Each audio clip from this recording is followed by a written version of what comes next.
Hi, I'm Nathan, and you're listening to the Queer Conscious Podcast. One of the biggest questions that I wanted to answer with this podcast was how to keep our hearts open. It is way too easy, especially for the LGBTQ community, to close ourselves off from love because the risk of losing it all is real. And we've all experienced grief or heartbreak in some way. One moment we're fine, the next moment a song, a smell, or even a grocery aisle can take us out. And today's episode is a powerful one. We're joined by Jim Laveck. He's the author of Life After Losses. He went on to write 2 other books to help people navigate grief, heartache, and loss. And Jim's not just writing about grief in theory, he has lived it. By the age of 47, he had not lost one husband, he had lost 2. Oddly enough, they were both named Bob. And in this conversation, Jim shares the heartache, the healing, and the hope he found along the way. And we talk about what grief actually looks like and how it's not so linear, and the importance of being gentle with yourself as you experience the multitude of emotions that come from something like this. So whether you're actually grieving someone, whether you're just trying to navigate the dating scene and keep your heart open, I hope that this episode serves as a reminder to anyone listening the importance of keeping your heart open and to never give up an opportunity to love and be loved in return. Hi, Jim. How are you doing? I'm good, Nathan. How you doing? Good. Thank you for joining me today. I just really appreciate you sharing your story. And, you've experienced loss on quite an intense level that most people probably won't experience ever. Thanks. I appreciate it. I can't imagine what you've gone through to get to a place where you can share what you've learned and help others with that. But this idea of life after loss, how did that come to you? Well, somewhere around late 2019, I started feeling like I needed to tell my story. Having been widowed twice before I was 47 years old, or by the time I was 47,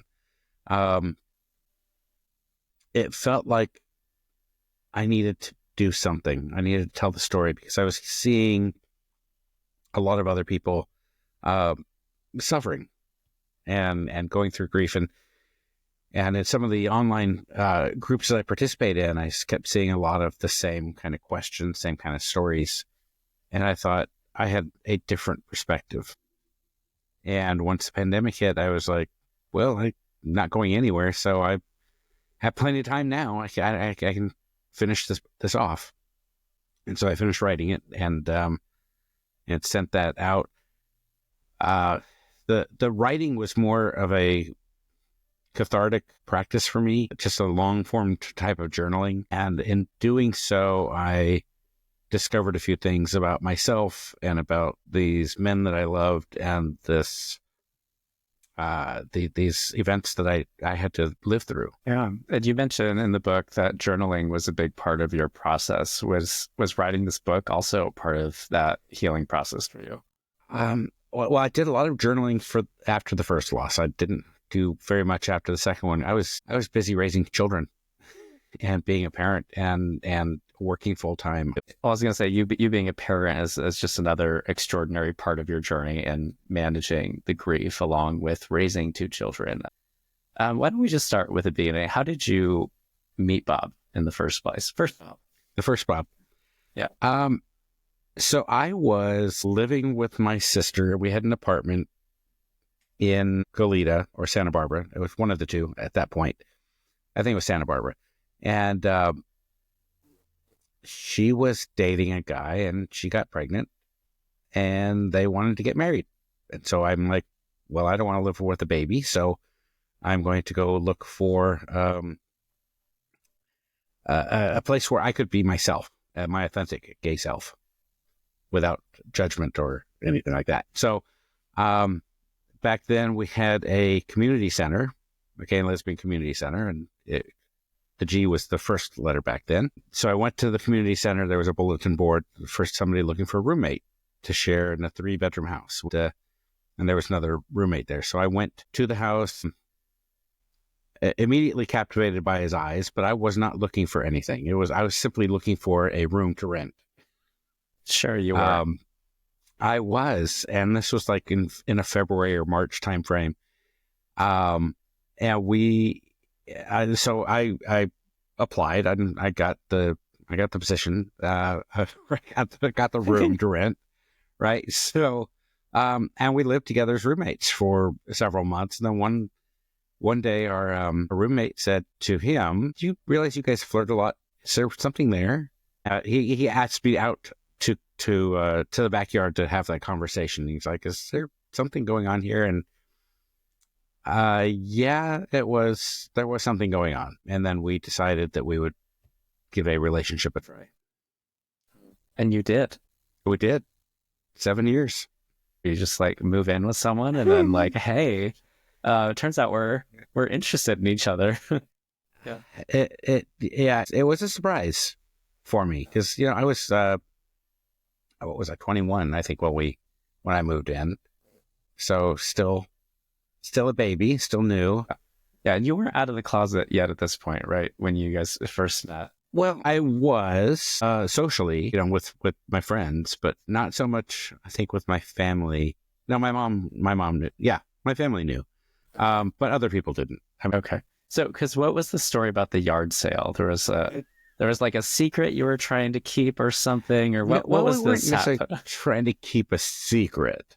So my mom, to this day, loves going to yard sales. And so she was visiting me in Santa Barbara. I think she was going to do something with one of the doctors down there. And so she was staying with us, and we still had the 2 separate bedrooms at that point, so she got to sleep in one of the extra bedrooms. So we went to yard sales, and Bob was a landscaper. And so he's always getting garden tools. And we went to this one place, and there was a shovel that he wanted, and it was like $5 or whatever. And he's like, I really could use that shovel, but I don't have any money. And I was like, I got $5. So no worries. And my mom just, you boys can just take it out and trade. And so we glanced at each other and we're like, does she know? Because we hadn't really announced or shared with anybody that we were exploring a relationship. Yeah. And so Jim, you have to tell us, did you take it out and trade? 7 years. That's probably the most expensive shovel he ever bought. Oh my gosh. That's hilarious. So you have this relationship, 7 years, you were roommates, and then how far into it did you two get married? Well, quote unquote married, yeah. We actually had a priest perform a commitment ceremony while he was on his deathbed. So it was 7 years before we did that.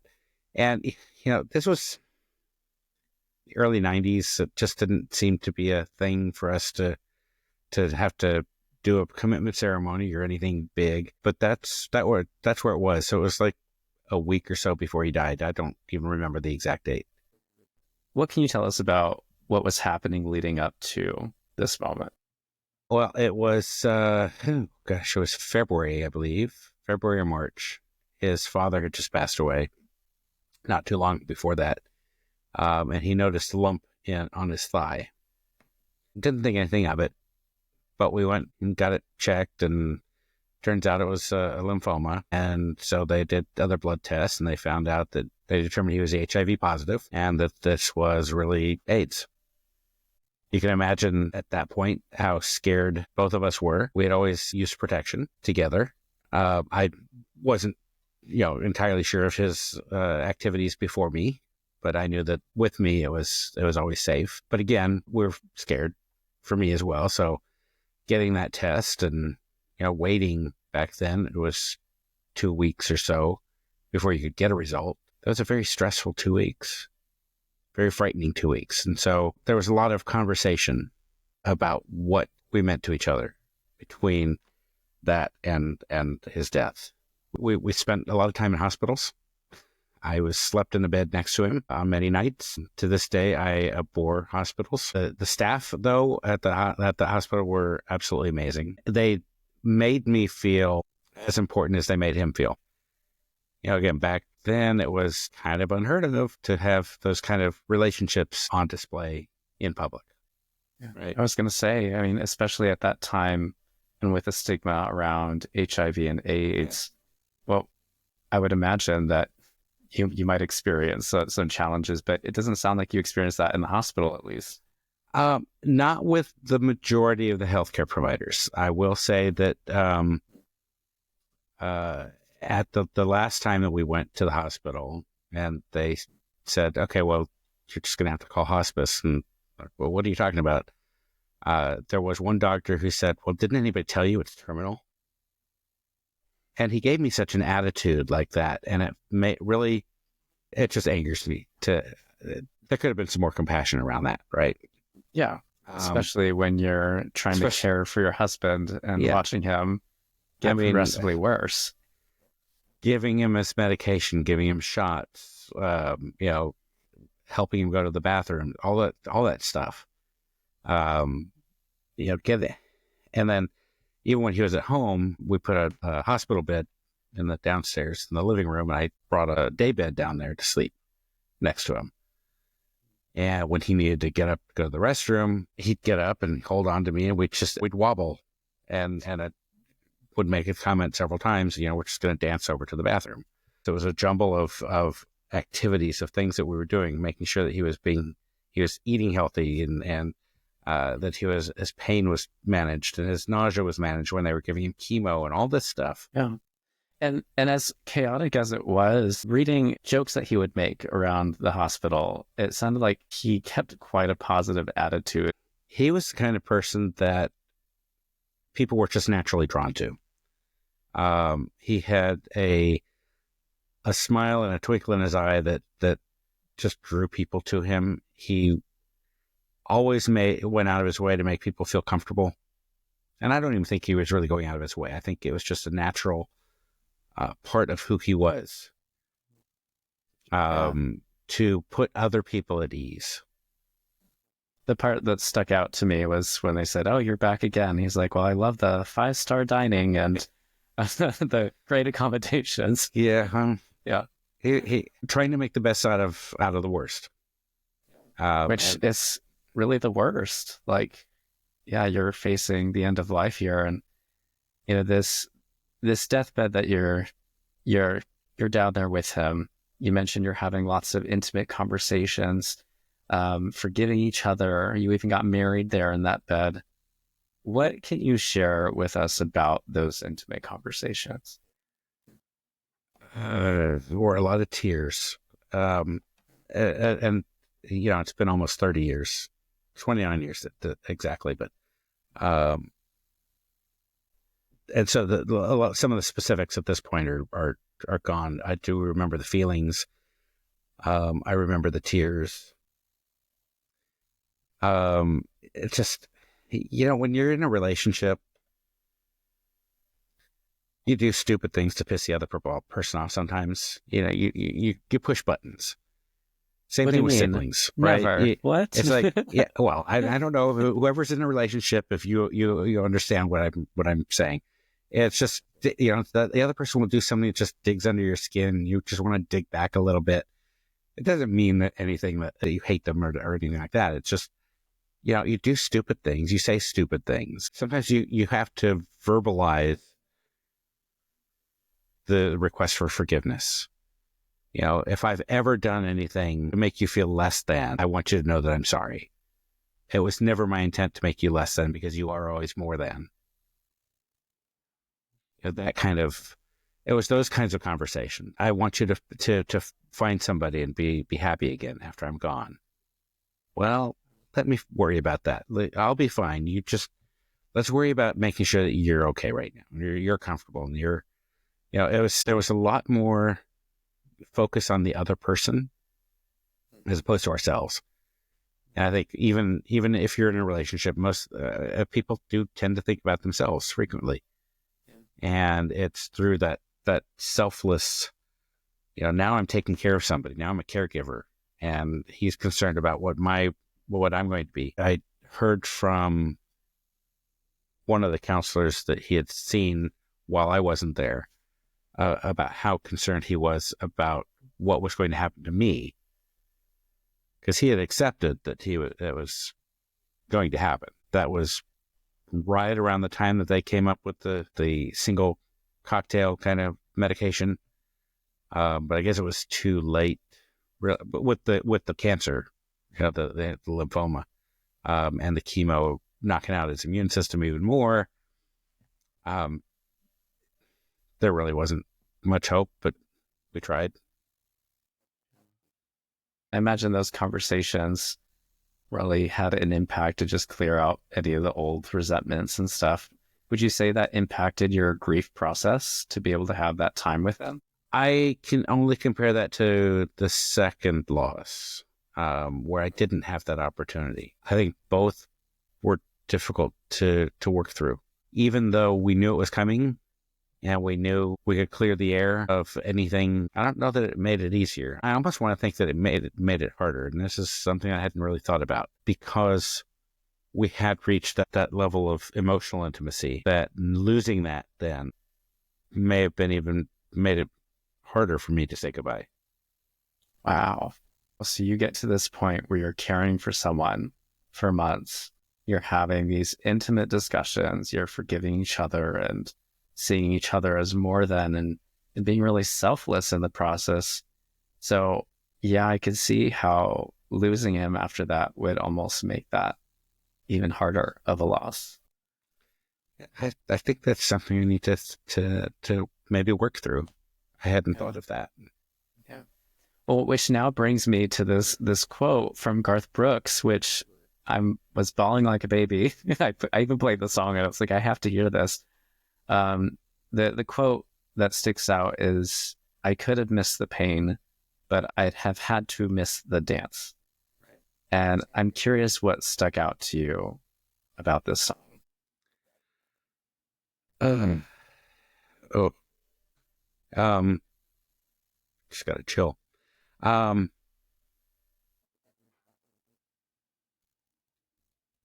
me, that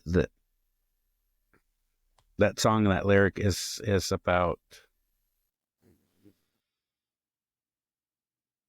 the joy of having what I had, and that made the pain worth it. You know, it's that better to have loved and lost than never to have loved at all. But the way that song was presented, and the music behind it, and just everything about that song itself, was really emotional. And I knew that I needed to have that song played at his memorial. And so there's a whole part in the book about, he grew up Catholic. So he called himself a CD Catholic, Christmas and Easter. And he wanted to have a Catholic mass, but they wouldn't allow non-liturgical music to be played. And I had talked to him about that. We talked about what his service would look like. We talked about his obituary. I wrote that with him. And I said, I really need this song to be played, because I want people to understand that even as painful as this is, knowing you is worth it. And so he agreed to let me move the service to a different place so that I could have that song played. Another selfless thing that you're both doing for each other. Yeah. That's beautiful. And, you know, I think at that part of the book, you're also talking about the service being a celebration of his life. I think I don't know if it was your mom or your mother-in-law said. It was my friend Sally. I had met her and her husband at the cancer support group. And her husband had passed away shortly before Bob did. And I'd called her to say, you know, he's coming home to die. And she had told me that her husband had just passed away. And she said that she was going to have a celebration of his life, because his death was only one day.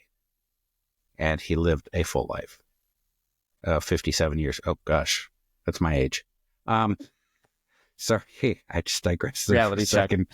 And so I really thought that was a beautiful sentiment. You know, I was 28 at the time that he died. I had no clue about life. I was pretty much a baby myself at that point.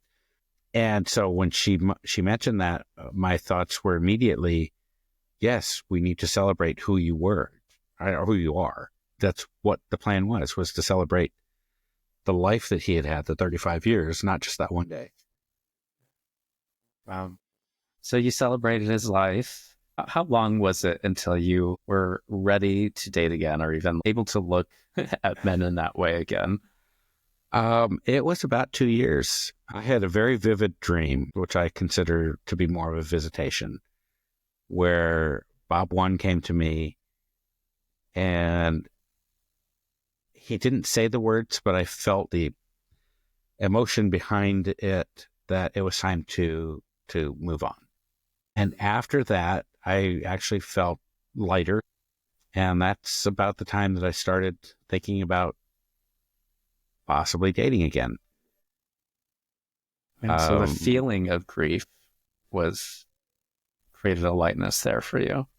It was literally, it felt like an overnight kind of thing where that weight kind of felt like it dropped. It felt really weird because I had been so deep in my grief and so single-minded in letting my grief basically run my life.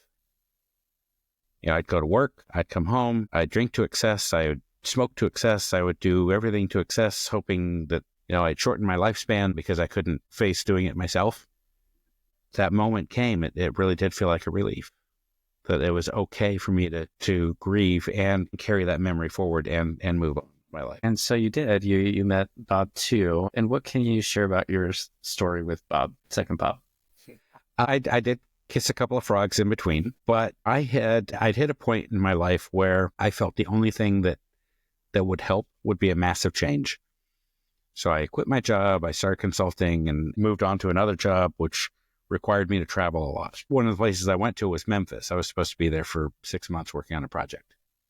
And they put me up in an apartment and I got online on AOL. And, for those of you without Wi-Fi, we had to do the dial-up modem back then. I remember this. Some of your listeners might not. But, we'd get that. And you got mail. So I went to the Memphis chat room and said, hey, I'm new in town. I'm going to be working here for 6 months. Can anybody show me the lay of the land? And he responded and said, well, I was about to go to church, but sure, I could do that. And, after I met him, I realized he was probably lying about the church thing. No, I don't think he was. So he came by the apartment. He drove me around Memphis and kind of showed me where things were. Because whenever I go someplace, I like to kind of get a lay of the land of where things are, so I have some idea of where I am. And at the end of that tour, he's like, you're a really nice guy. Would you mind going out on a date? And so I was living in California and working in Memphis. So I was traveling back and forth. I said, sure. And that Wednesday, we went out for pizza. I have no idea where it was or anything. And but 2 days later, he moved in or whatever. I don't know. It wasn't that fast, but it was pretty fast. Wait, so you had already felt this relief and this lightness of your first Bob really just saying, go ahead, that's right. Okay. You'd already felt that. And so when he asked you out, was there any second guessing? Was it just like, okay, let's go? Like, what was that like? Well, there wasn't a lot of second guessing with that one. Because I had dated a couple of guys before that, for like a month or so. I felt comfortable to go out on a date. It's one date, it's dinner. I didn't expect that to grow into anything. But it did. I'm a 28, or at that point I was a 30-year-old single guy, Memphis, and yeah, why not?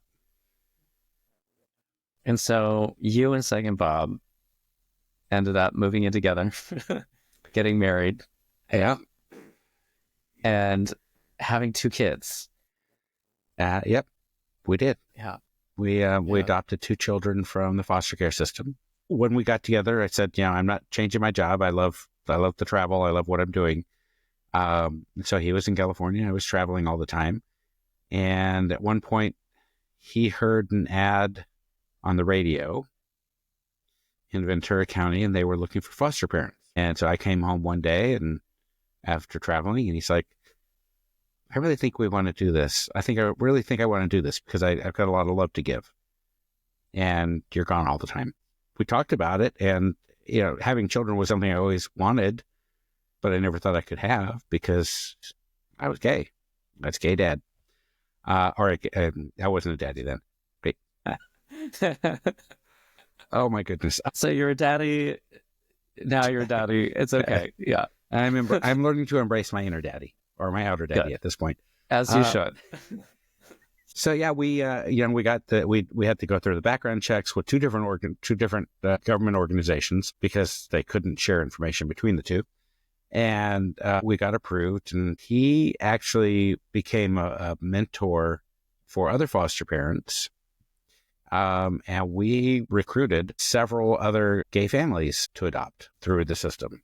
And what year is this? Yes, 2002. So you just met these incredible Bobs in your life. And how long were you with second Bob for? That was 15 years. And then his loss, that was more of a surprise to you. Is that right? Total surprise, yes. Yeah. We had moved back east. And of course, as soon as we moved east, where my work was taking me, my work started taking me back to California.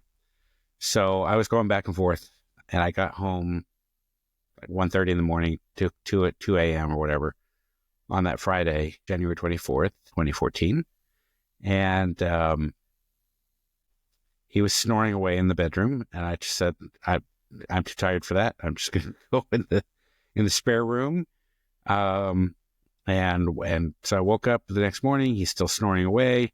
He had been dealing with pneumonia as well. And so I figured he was just knocked out from that. Took the kids to school, went to my doctor's appointment that I had scheduled that day, came home. We had house cleaners here, and he wasn't awake.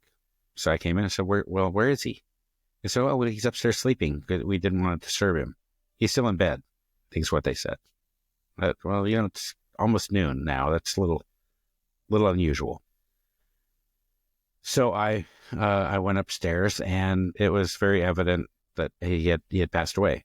So while I was trying to see if I could resuscitate him with 911, and we lived just like a mile and a half from the nearest emergency facility, so they were here very quickly. I was trying to work on him and totally in shock. But I heard, we've seen worse, or we'll try to bring him back or something like that. I thought there was hope while they were upstairs working with them, but he had not made it. And so here I was. We were only in town for a couple of years. I didn't really know anybody because I was gone all the time working. Kids were in school. And so I had to use his phone to find a contact of somebody local for one of his friends, who immediately came over. And there were a lot of people were there for us at that time. Kids came home, and that was one of the hardest things I've ever had to do, is tell them that he was dead. Calling his mother and telling her was also very difficult. And I just remember the outpouring of support that we got from the community.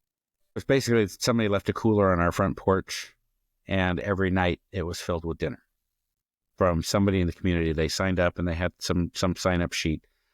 I literally don't think I cooked for over 2 months. Somebody was bringing something every day, and they would put it in the cooler so that they wouldn't disturb us. But we would know it was there. And that kind of thing that blew me away, because I don't remember having that kind of support the first time. I mean, I had neighbors at the first time that were very helpful, but that kind of thing where somebody would deliver food and just check on you, and I didn't seem to have that the first time. And I'm not sure if it's because I was pushing people away, which I know I did. I was too deep in my own grief to worry about other people. But now I had 2 kids that I had to focus on. Yeah. And I was going to ask you, how did having kids change your grief process from the first time? Well, I couldn't drink myself into a stupor. Darn it. I know. I couldn't. I had to model appropriate grieving behavior, right? It's okay to cry in public. It's okay to cry in front of your kids. It's okay to show an emotion. It's okay to be angry at him or anybody else. So I had to be able to display that to them, that it was okay, for those feelings that I knew that they were having that they couldn't quite verbalize. It's almost like you had to set yourself a different standard in your grief. I mean, probably because you had already experienced it once, but two, now you're modeling it for two children. Well, and that's where in writing the book, I found some gratitude because I didn't realize it at the time. That was while I was writing the book and everything was coming to me and I had a perspective of a couple of years. I needed the first loss to prepare me for the second one. So that I knew what I should do and what I shouldn't do. Because I couldn't have done it the same way the second time with kids. And I needed that second loss to put that first one in perspective. And it took me 25 years to get to that point where I felt that. I was just going to ask, how long did it take to get to that point of gratitude? Because we often hear people say these cliches, everything happens for a reason. There's always something there to be thankful for. You're already making the face. I'm not sure there's a reason for stuff. And if there is a reason, I'm not sure I'll ever know it in my lifetime, but this is the reason. This is what I have ascribed to that as my reason. I know that if I did not have the first one, I can't help but think that I would behave differently the second time. Right? Or because that would have been my first. Anyway, so it's a lot of the what ifs, and I don't like living in what if land because, parallel universes in the movies confuse me. Same. I can't do too much of that. So if I think about the what ifs of my own life, I would go crazy. Yeah. Well, it sounds way more empowering that you are choosing the meaning to ascribe to it, like in you're choosing that gratitude, and powerful that you allowed yourself the 25 years to just be in your process around it as well. I imagine you're still in your process. Oh, every day I'm in my process. I'm doing something, it's either I'm working on the blog or I'm working on social media posts. Every day I'm learning something and every day I'm trying to teach something. That to me is what keeps me going. That's why I still do my job after however many years I've been doing it. 14 years, I think. Every day you learn something, every day you teach something. Yeah. That's awesome. And I absolutely believe that there's something, and if everybody can teach everybody. And what advice would you give to someone who is struggling in their own grief? I know you wrote a whole book about it, so please give us the name of that as well. But what advice would you give to them? It's called Grief Recovery for Adults. So there's actually 3 books. So there's the Life After Losses memoir, which is all about me and all about what I went through. And then I have a second one called Moving Past Grief, which is kind of a collection of stories and strategies. Still a lot about me, but it's more in terms of strategies on things to deal with. And then this Grief Recovery for Adults, the new one, it's very much less about me, and it's more about finding ways for each individual to work through their grief. And within that book, I introduced what I call a purpose framework. So there's 7 pillars to this purpose framework that starts with perceive reality. We have to accept where we are. We got to understand where we are before we can move on. And we have to get to the point where you have a realistic view of what's happening. It's very easy when you're in the middle of grief to live in denial. And I imagine that denial might feel really appealing to people to just try and fight it. It is. I did that, but it can't be a destination. If you're in denial, you can't address moving forward. To me, the first thing that you need to do is accept the reality of what's there. You described a lot of emotions that you can feel around grief, within grief, as part of grief, but you described an anger towards the world and towards your partner. You described survivor's guilt. You described a numbness, and you described this depression that you had never felt before. And I'm curious, what emotion did you feel like was the hardest to deal with? Well, I would say that the depression actually led to more despair. Um, those were the very dark moments where I would drink myself to sleep. I would work myself to exhaustion. I'd go to the office and do my job there, and then I'd come home and I'd work in the yard until the sun went down, and I was physically exhausted, and then I'd drink myself to sleep. And I would do that pretty much every night.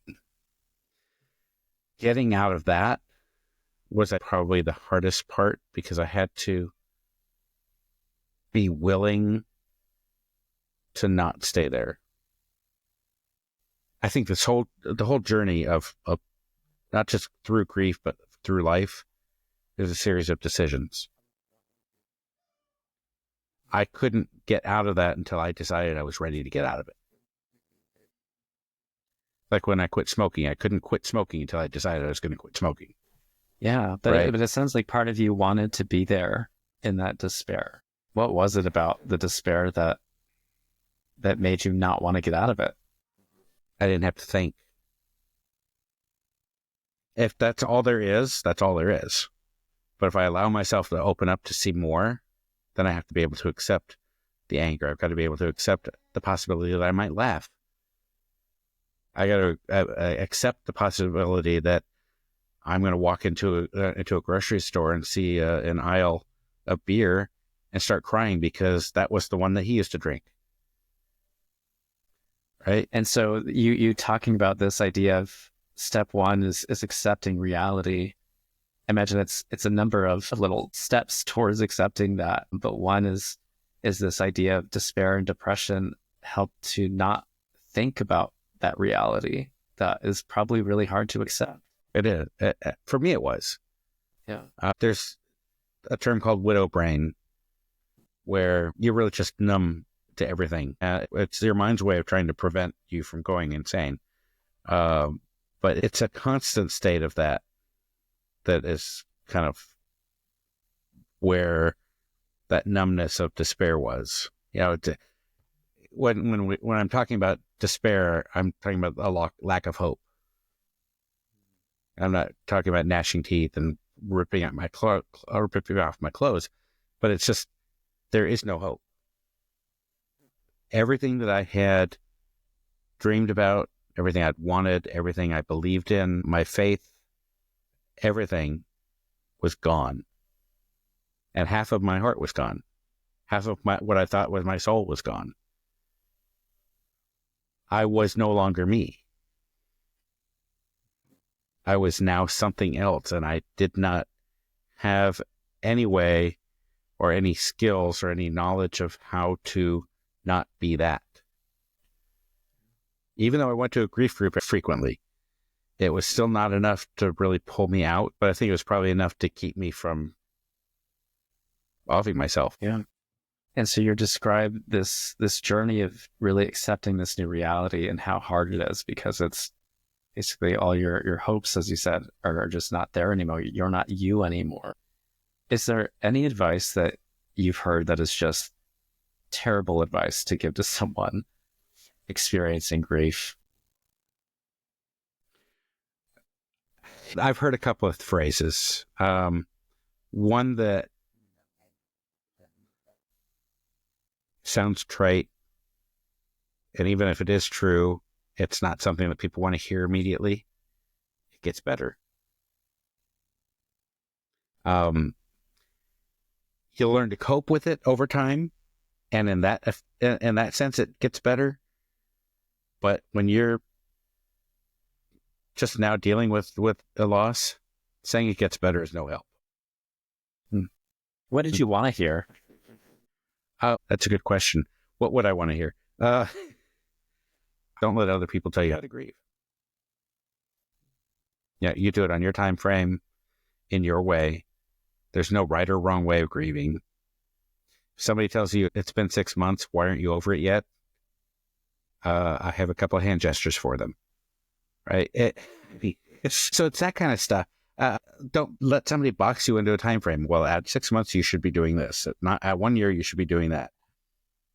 You do it when you're ready. My gauge for whether or not I am on a journey is whether or not I'm progressing every day. And that doesn't mean that I'm not going to take 2 steps back on some days, but I am progressing because I'm not at square one. If somebody feels that they're stuck at square one, that's when I suggest they seek professional help, because they could be dealing with, complicated grief syndrome. That's my measurement, is if I'm moving forward, then I'm moving forward, and I'm doing it at my own pace where I feel comfortable. I'm dealing with my emotions. I imagine that's really relieving for people if they can give themselves grace and in their pace. That's one of the messages I try to share, is on your own pace and at your own time. The last thing that's going to help is comparing your journey to someone else's, and why am I not doing this fast enough or the right way when you've literally just lost someone you've loved. That's part of the 13 pieces of advice that are in Life After Losses. It's don't compare your journey to somebody else's. I have a friend who remarried or started dating 6 weeks after his wife died. It took me 2 years. What does that say about our loves with our spouse? Not a thing. Nothing. It says more about my ability to move forward or process forward or his. We all go through things at a different time. Now, I know from speaking to him since then that he does feel like he may have jumped into it, but he's happy with where he is right now, and I'm happy with where I am right now. Another thing that kind of bothered me was he's in a better place. And I know that that's supposed to be meant to be comforting. And if you say that to somebody who's grieving, what they're hearing is, it wasn't good enough for them to be with me, because I must have been the bad place. Ooh, so, wow. So if someone's saying to you, they're in a better place, what might be heard by someone is, the space that I'm holding here with them, with this person I love, is not good enough. Right. And so now they've gone, I've never thought of it that way. I've had several conversations with other widows and widowers about that. And I know it's not meant to be a negative thing. It's meant to be compassionate and they're no longer suffering and blah, blah, blah. Yeah. I get it. But when you say that to somebody who's grieving, some people might actually read it as that the better place is here with me. Because then we're both better. Yeah. Jim, well, I just want to thank you for this perspective just on life and loss and love that you have such a unique perspective on. The last question I have for you before we close out here is really something around the LGBTQ identities and keeping your heart open after, the world doesn't always love you the way that you should be loved or accept you the way you should be accepted. And how do we keep our hearts open through that? And so not only have you dealt with, I'm sure, the stigmas of losing someone with HIV, losing 2 partners, how do you keep your heart open to connection? Good question. Just, and I don't know how much time we have, but brief story is in between the Bobs, when I was dating, I did not disclose first Bob's diagnosis to somebody I was dating, and it was none of its business. I was not positive. I was, negative, and his prior diagnosis of somebody who's dead really wasn't the guy's business. Somebody in my circle mentioned it to him, and he got very upset because I didn't disclose it. That kind of stigma made it very difficult